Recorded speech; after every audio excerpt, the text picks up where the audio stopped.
సమావేశాలు కొనసాగుతున్నాయి. లైవ్లో చూద్దాం. మనకు 47 పైసల రూపాయలు దానికి పోతున్నాయి అధ్యక్ష, జీతాలకు, భత్యాలకు, పెన్షన్లకు, అదేవిధంగా మనకి మితిగట్టేందుకు ఇంట్రెస్ట్కు. మిగిలిన 53 పైసలు అవైలబుల్ ఉన్నాయి ప్రభుత్వానికి డెవలప్మెంట్ చేయడానికి అనేది కమిటెడ్ ఎక్స్పెండిచర్లో కనబడతా ఉంది. అంటే ఓవరాల్గా చూసుకుంటే ఎక్కడున్నాం అధ్యక్ష మనం ఈరోజు భారతదేశంలో?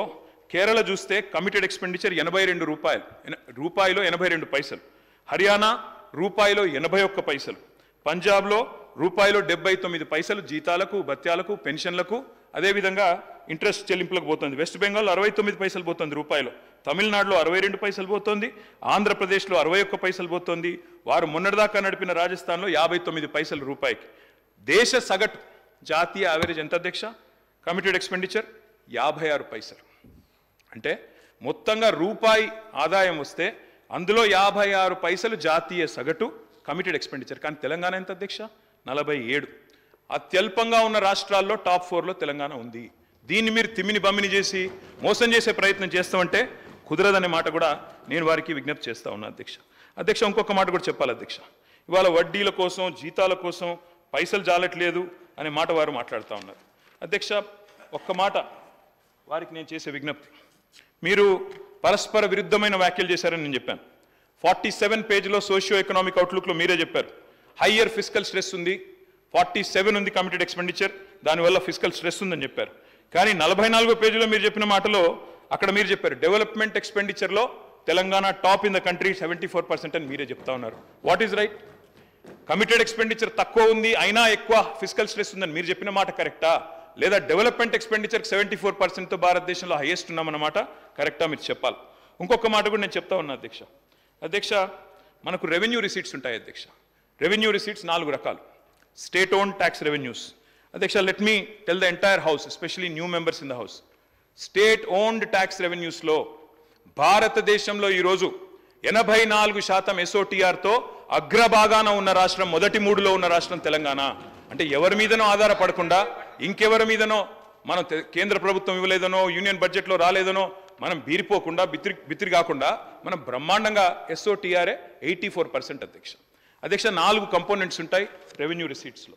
ఒకటి స్టేట్ ఓన్ ట్యాక్స్ రెవెన్యూస్, రెండవది సెంట్రల్లో మనకు వచ్చే షేరు, మూడవది నాన్ ట్యాక్స్ రెవెన్యూస్, నాలుగవది మనకు ఇంకోటి చెప్తాను సార్, 4 ఉంటాయి సార్. ఆ 4లో మరి ఈరోజు మీరు చూసినట్టయితే ఒక్క మాట, ఈరోజు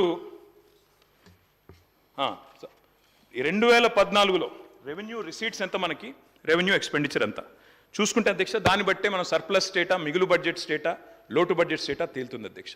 రెవెన్యూ రిసీట్స్ ఉంటాయి, రెవెన్యూ ఎక్స్పెండిచర్ ఉంటుంది. రెవెన్యూ ఎక్స్పెండిచర్లు ఏముంటాయి అధ్యక్ష? జీతాలు, భత్యాలు, అదేవిధంగా మనకి ఇంట్రెస్టు, దాంతోపాటు సబ్సిడీలు కూడా ఉంటాయి. ఈ 4 తీసేస్తే అప్పుడు రెవెన్యూ సర్ప్లస్ ఎంత అని తేలుతుంది. మాటిమాటికి ఒక మాట అంటారు అధ్యక్ష, వీరు మిగులు బడ్జెట్తో మేము మీకు అప్పజెప్పిపోతే అప్పుల కుప్ప చేసినారు, అప్పుల పాలు చేసిన రాష్ట్రాన్ని చెప్తారు అధ్యక్ష. నేను ఇవాళ చెప్తా ఉన్నా, I would like to set the record straight అధ్యక్ష. 2014లో రెవెన్యూ సర్ప్లస్ వాస్ 369 crore. 2022-23లో రెవెన్యూ సర్ప్లస్ వాస్ 5944 crore. నిన్న మీరు పెట్టిన బడ్జెట్లో కూడా రెవెన్యూ సర్ప్లస్ అధ్యక్ష 297 కోట్లు. అంటే మీరు మాకు 369 కోట్ల రెవెన్యూ సర్ప్లస్తో అప్పచెప్తే మళ్ళా మీకు అప్పచెప్పినాడు కూడా మేము 5944 కోట్ల రూపాయల రెవెన్యూ సర్ప్లస్ ఇచ్చిన మాట వాస్తవం కాదా? Revenue receipts minus revenue expenditure, అదే కదా రెవెన్యూ సర్ప్లస్. నేను చెప్పింది తప్ప? మరి అప్పుల పాలైపోయింది అంటే ఇంకొక మాట అన్నారు నిన్న ఆర్థిక శాఖ మంత్రి గారు, బాధాకరమైన మాట. జీతాలకు ఇచ్చినందుకు కూడా మేము అప్పులు తెచ్చే పరిస్థితి అన్నారు అధ్యక్ష. మరి రెవెన్యూ మీరు చెప్పిన లెక్కలు తప్ప, మీ మాటలు తప్ప? మీరు చెప్పిన లెక్కల్లో ఏం చెప్పారు అధ్యక్ష? రెవెన్యూ ఎక్స్పెండిచర్లో చూపెట్టారు శాలరీసు, పెన్షన్స్. అందులో ఏం చెప్తున్నారు? శాలరీసు, పెన్షన్స్, సబ్సిడీలు, ఇంట్రెస్ట్లు అన్నీ పోగా 300 కోట్ల రెవెన్యూ సర్ప్లస్ ఉందని బడ్జెట్లో చెప్తారు. కానీ ఇక్కడికి వచ్చి మాత్రం మాటల్లో, స్పీచ్లో ఏం చెప్తారు అధ్యక్ష? జీతాల కోసం అప్పులు తెచ్చే దౌర్భాగ్య పరిస్థితిలో ఉంది రాష్ట్రం అని చెప్పడం సభను తప్పుదో పట్టించడమా కాదా? దయచేసి చెప్పాలని చెప్పి కూడా నేను కోరుతా ఉన్నా అధ్యక్ష. వారి రిప్లైలో చెప్పండి అధ్యక్ష. ఇంకొక మాట అధ్యక్ష, నేను మొన్నే చెప్పాను, రిప్లైలో చెప్పండి సార్, మాకు అభ్యంతరం లేదు. I'm not saying anything wrong sir, I'm saying everything in parliamentary way. దయచేసి మీరు రిప్లైలో మొత్తం చెప్పండి అధ్యక్ష. మేము ఇంకొక మాట చెప్పాలి అధ్యక్ష. మొన్ననే హరీష్ రావు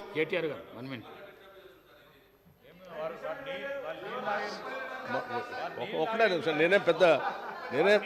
నేనే అధ్యక్ష వారు రెవెన్యూ రిసీప్ట్స్, రెవెన్యూ ఎక్స్పెండిచర్ గురించి మాట్లాడుతూ మా సమయం అంతా అద్భుతంగా రెవెన్యూ సర్ప్లస్తోనే ఉంది, ఎటువంటి ఇబ్బంది లేదని చెప్తా ఉన్నారు.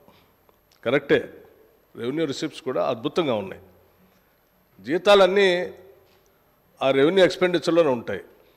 మరి అద్భుతంగా రెవెన్యూ రిసిప్ట్స్ ఉన్నప్పుడు 2021 నుంచి 2023, 24 వరకు మొదటి తారీఖుని ఇవ్వాల్సినటువంటి జీతాలని మీరు 15వ తారీఖు 20వ తారీఖు దాకా ఎందుకు పెండింగ్ పెట్టుకుంటూ వచ్చారు? ఒక్కసారి చెప్పండి అధ్యక్ష. దేనికోసం?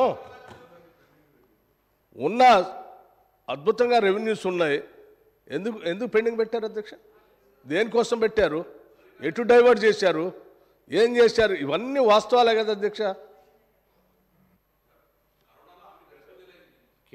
Speaker sir, yes sir, I agree with deputy chief minister. Receipts బాగున్నాయి. మేము చెప్పిన మాట ఏం చెప్పాను సార్? కరోనా అనేది ఒకటి విశ్వమానవాళి, ఎవరు ఎన్నడూ ఎదుర్కొని ఉపద్రవం ఒకటి మనందరం కూడా ఎదుర్కొన్నాము.